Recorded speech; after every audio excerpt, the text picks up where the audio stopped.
Today we are going to make cinnamon buns. So we're going to start with instant yeast. I have one tablespoon of your instant yeast. And whenever you have your yeast, you would like to use warm water. You don't want the water to be too hot because you don't want to kill your yeast. So I'm going to put my 2.5 cups of water, warm water, in with my yeast. I dump those in my mixer first so that the yeast can just start to work a little bit as I get my other ingredients ready. My next ingredient is going to be a 1/4 cup of sugar. And don't forget your salt. You need a tablespoon of salt. I usually do a little bit less. We like to cut back on our salt here, so a little bit less salt. And a 1/4 cup of shortening. You can use any kind of a fat. So if you have butter or margarine, you can also use that. Or lard. I just like to use shortening because that's what I had on hand. And we are going to add in the total. You can go up to 6 cups of flour. I'm going to add 5 cups first. Never add your total amount of flour because if your dough gets too heavy, you don't want your dough too heavy. So we're going to start with just 5 cups and we're going to start the mixer. So that's all we have in there. We have shortening, salt, sugar, warm water, yeast, and flour. I'm just going to put my mixer on low. And this is going to start to come together.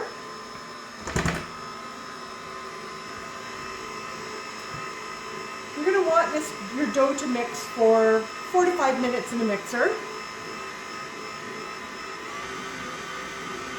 And the goal is to get the dough to become a ball, you want the bowl to be clean.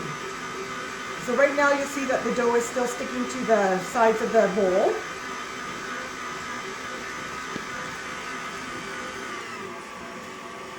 And I just want to explain a couple of things which it's very hard to explain, but once you do it a few times you'll get the feel of it.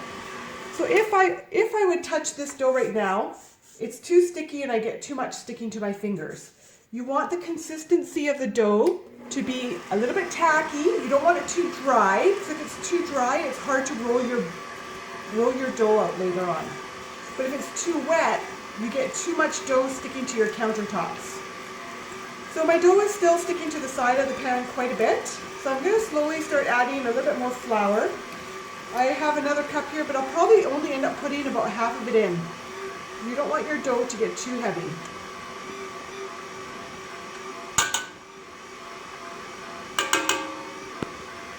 So it's about 5.5 cups of flour. We'll just give this a chance to come together. You can do this by hand as well on your counter. If you have a mixer, it just makes life a lot easier. You can see that the side of the bowl is starting to come clean. And we are going to mix this for 4 to 5 minutes, so I'll show you what that looks like when it's done. Right, so my dough's mixed up, and you'll see here, the texture is really nice. It's a little bit tacky, it's not super dry, but it's not sticking to my fingers at all. This is a really nice soft dough, and we are going to now let that rise for an hour. So make sure you cover it either with a tea towel. My favorite way to do it lately is to get some of these shower caps at the dollar store. And you can cover it with that and leave it on the counter for an hour so that it can double in size. If you can't get to it right away, you can also put it in the fridge for a while, and then when you have time a little bit later, you can bring it out, just bring it to room temperature again and make sure it doubles in size. Right, my dough has been rising for an hour, and you can see it's doubled in size. I'm just going to pull that out of my pan. It's a little bit tacky, but it's not all coming off in big chunks on my hand at all. So the dough is perfect consistency. Clean a bit out of my pan. Don't want to waste anything. So this recipe, this is actually my bread dough recipe. So you could just make 2 loaves of bread out of this. But today we are making cinnamon buns, and this will make 18 cinnamon buns, so 1.5 dozen cinnamon buns. Because if your dough is the perfect consistency, you won't need to add any flour to your counter, because the counter will grab the dough, but it won't completely stick to the counter. So it works really well. So I'm going to roll this out into a rectangle. And if you notice any air bubble, you can hear the air bubbles popping. Just, you want to get any of those air bubbles out of there. If you would make bread and you would have whole wheat flour, I find there's always a lot less air bubbles in whole wheat than there is in the white flour. All right, so we got ourselves a rectangle going here. And at this point, you're going to smear on some margarine or butter. This is where you're going to get a little messy. It just works so much better with your hand because the heat of your hand just helps the butter or margarine melt to spread it. We're just going to spread our butter all around. And we spread the butter on here so that our brown sugar will stick nice to the dough. All right, that's the messy part. And now we're going to put on some brown sugar. I measured a cup. I'm not sure how much I need. I just wasn't sure what my measurement was going to be. So let's see. I'm starting with about just over half a cup here. A bit more. And it's just eyeball it. Whatever you think you need. You can always do a little less. But you just want to get a nice thin layer of brown sugar on the dough. Get your cinnamon. And I'm not measuring either. I'm just sprinkling cinnamon on my brown sugar. And I happen to have a few raisins left in my cupboard, but I wanted to use up. So I'm only going to do raisins on part of this. I personally don't like raisins in my raisin bread or my cinnamon buns, but I'm going to be giving a dozen of these away as a gift. There's somebody in our church who has a birthday today, so I thought I would deliver some cinnamon buns. So we're probably going to do about maybe half a dozen here. We'll have some raisins in there.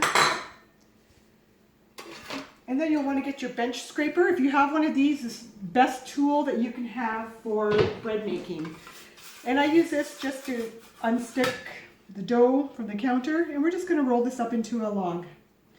If you find your dough is sticking at all, just use your bench scraper to lift it up a little bit. But you can tell it's not sticking really bad because it's coming off the counter nice and smooth. We're just going to roll this in a nice log.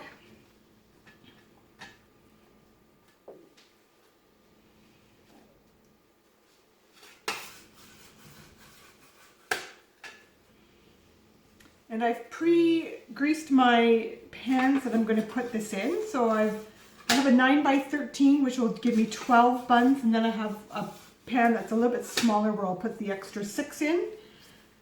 So I just spray them with just some cooking spray so that the cinnamon buns won't stick. All right, so we have a nice long log, and this one is going to be turned into 18 buns. So find approximately your halfway mark. So that'll be 9 and 9. And if you do that in thirds, those will be 3 and 3. 1, 2, 3, 4, 5, 6 sections. 6 times 3 is 18. So now that's my third. So I'm going to do 3 buns in here. 3, 4, 5, 6, 9, 10.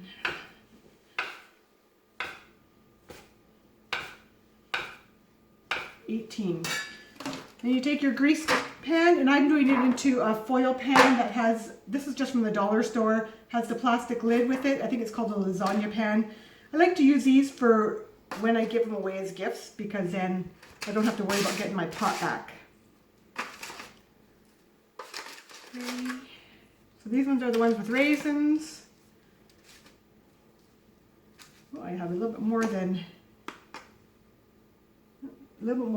I got 7 with raisins in. You know what? I'm going to take one out, keep it in my own, so that they can have half and half.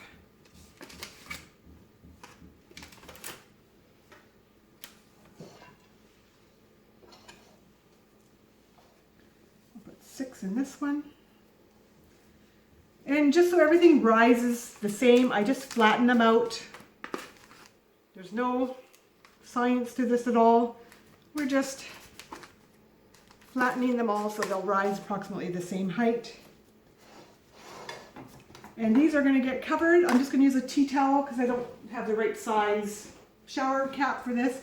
These are going to sit on my counter for an hour. So in about 45 minutes, I'm going to preheat my oven so that my oven will be ready at the 1 hour mark. My cinnamon buns are ready to go in the oven. As you can see, they've doubled up in size. If your kitchen is a little cool, you might need a little bit more than an hour. Just make sure they've puffed up. If they don't rise enough, you're just going to end up with a heavier bun at the end. So just make sure you give it time to rise. I've preheated my oven.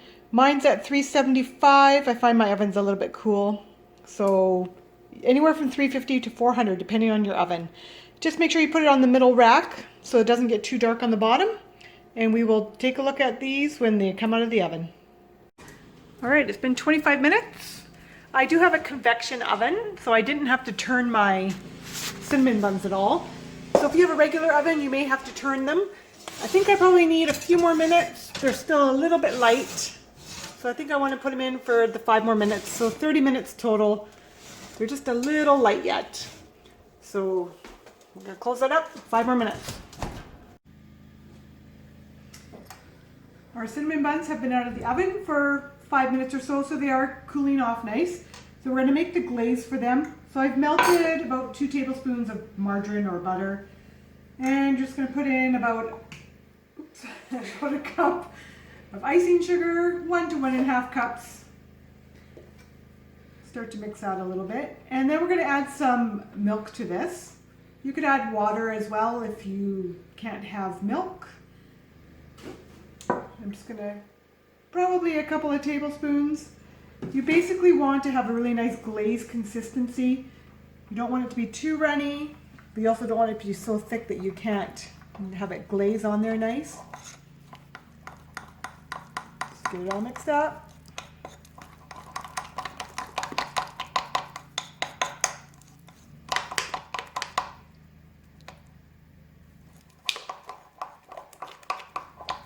And then we're just going to drizzle this on top of the cinnamon buns.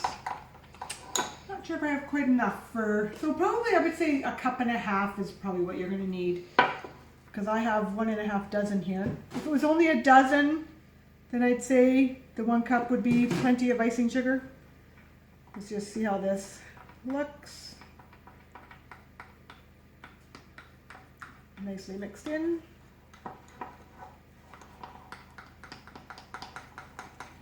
You want it to be just nice enough so it'll drizzle on, but not too runny, because you don't want it to just have all the icing run through the cinnamon bun to the bottom of the pan. You want it to stay on the top as well. And you can just have fun with it and drizzle it on. And these are so tasty. So make sure you get them nice and golden brown like this. You don't want them to be underbaked. You also don't want them too low in the oven, too low down where they're going to get dark on the bottom. So these ones here, if I look at my glass pan, you can see it's not super dark on the bottom. That's what you want. So give this a try. They are so delicious. And they're also fun to give away as a gift, because you just slaved away and put some love into these things. We'll see you next time for another video.